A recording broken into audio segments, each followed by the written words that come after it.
जी अस्सलाम वालेकुम दोस्तों। ਅੱਜ ਦੀ ਵੀਡੀਓ ਦੇ ਵਿੱਚ ਤੁਹਾਨੂੰ ਅਸੀਂ ਆਪਣਾ ਸ਼ੌਕੀਨ ਦੋਸਤ ਦਿਖਾ ਰਹੇ ਹਾਂ। ਸਪੈਸ਼ਲ ਤੇ ਇਹ ਹੈ ਕਿ ਤੁਸੀਂ ਸਾਰਿਆਂ ਨੇ ਇਹਨਾਂ ਵਾਸਤੇ ਬਹੁਤ ਜ਼ਿਆਦਾ ਦੁਆ ਕਰਨੀ। ਮੇਰੀ ਪਰਸਨਲੀ ਗੁਜ਼ਾਰਿਸ਼ ਹੈ ਕਿ ਸਾਡੇ ਬੜੇ ਪਿਆਰੇ ਦੋਸਤ ਨੇ और बकरिया ਦੇ बड़े शौकीन है। इन्हों की टंग टुट गई और तकरीबन कितना टाइम हो गया बजान? 1.5 महीना। नाम की है ਤੁਹਾਡਾ अपना? मलिक मुशीन वारन। ये जनाब उच शरीफ और अहमदपुर शर्किया के इलाके साढ़े नाल मलिक जहांगीर साहब भी हैं जनाब, और ये बड़े प्यारे दोस्त भी हैं। असी इस इलाके का विजिट करते पे हैं।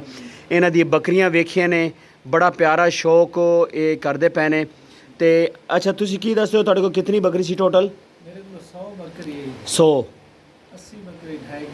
ओए होए, ओ किस तरह? कोई समझ नहीं। इस्लामाबाद तक जा गया मैं बकरियां। हाँ भावलपुर तक गए अस्पताल कितने समझ नहीं।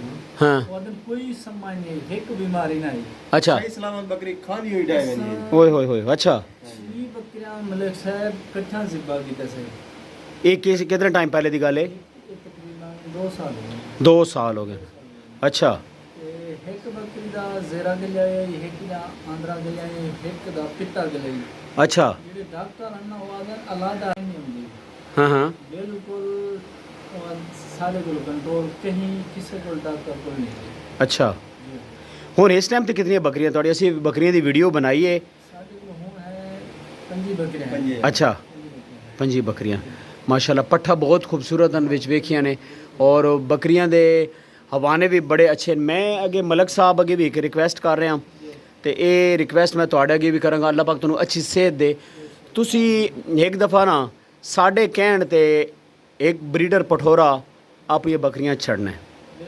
ਅਸੀਂ ਚਾਹੁੰਦੇ ਹਾਂ ਕਿ ਬਹਾਵਲ ਨਗਰ ਦਾ ਜਿਹੜਾ ਬੱਕਰਾ ਹੈ ਨਾ, ਉਹ ਤੁਸੀਂ ਆਪਣੀਆਂ ਬੱਕਰੀਆਂ 'ਚ ਛੱਡੋ, ਤੇ ਇਨਸ਼ਾਅੱਲਾ ਨਾ ਤੁਸੀਂ ਖੁਸ਼ ਹੋ ਜਾਓਗੇ। ਖੂਬਸੂਰਤੀ ਵੀ ਆਏਗੀ, ਕਲਰ ਵੀ ਆਏਗਾ, ਔਰ ਹੈਵਾਨਾ ਜਿਹੜਾ ਉਹ ਵੀ ਉਸ ਨਾਲ ਇਨਸ਼ਾਅੱਲਾ ਬੜਾ ਬਿਹਤਰ ਰਿਜ਼ਲਟ ਆਏਗਾ। ਇਨਸ਼ਾਅੱਲਾ ਤੁਹਾਡੇ ਕਹਿਣਗੇ। ਮੈਂ 4-5 ਇਹਨਾਂ ਦੇ ਫਾਰਮ ਮਲਕ ਸਾਹਿਬ ਨਾਲ ਵਿਜ਼ਿਟ ਕੀਤੇ ਨੇ, ਭਾਈ ਹੋਰ ਵੀ ਮੇਰੇ ਨਾਲ ਸੀ। ਮੈਂ ਉਹਨਾਂ ਸਾਰਿਆਂ ਨੂੰ ਇਹੀ ਗੱਲ ਕੀਤੀ ਬਈ ਯਾਰ ਤੁਸੀਂ ਨਾ ਹੁਣ ਥੋੜ੍ਹਾ ਜਿਹਾ ਇਸ ਸਾਈਡ ਤੇ ਆਓ, ਠੀਕ ਹੈ, ਤੇ ਕੋਈ ਪਠੋਰਾ ਇੱਕ ਅਦਾ ਲੈ ਕੇ ਆਓ। ਬਹਾਵਲ ਨਗਰ 'ਚ ਬੜੇ ਅੱਛੇ ਫਾਰਮਰ ਬੈਠੇ ਨੇ, ਚੰਗੀ ਅੱਛੀਆਂ ਬਲੱਡ ਲਾਈਨਾਂ ਤੇ ਕੰਮ ਕਰਦੇ ਪਏ ਨੇ। अच्छी हाइट वाले बकरे ने, उन्होंने को लेंथ वाले बरीक, और बकरियां दे हवाने बड़े अच्छे बनते पैन। तो वह तुसी एक दफ़ा अपन बकरियां छड्डो तो इंशाअल्लाह जड़ा ना उस ना बड़ी बेहतरी आएगी। मैं जी इंशाअल्लाह जी। बाकी ये है कि जी असी बड़ी कोशिश करते हैं कि जिथे भी कोई बकरियां दा शौकीन दोस्त होवे असी उहदे को पहुँचीए। तो तुहाडे कोल असीं आए तो सानू यकीन करो ना बड़ा दुख लग्या, अरमान लग्या तुहाडी इस टंग दा देख के। एक टंग तो टुट गई। एक ही बकरियां वास्ते कोई बकरियां वास्ते खजी चाहिए बनाई दिलोड़े। अच्छा मोटरसाइकिल पे। हाँ हाँ ऊपर मोटरसाइकिल तो गिर गयो। हां जी खड्डे दो। ओए होए होए अल्लाह पाक। हाँ हाँ अल्लाह पाक तुहानू अच्छी सेहत दे जनाब। साड़ियां दुआवां तुहाडे नाल ने। इंशाअल्लाह असी नैक्सट जदों मलक साहब नाल आवांगे तो मेरे रब ने चाह तो जनाब साडा भाई साडे नाल होएगा।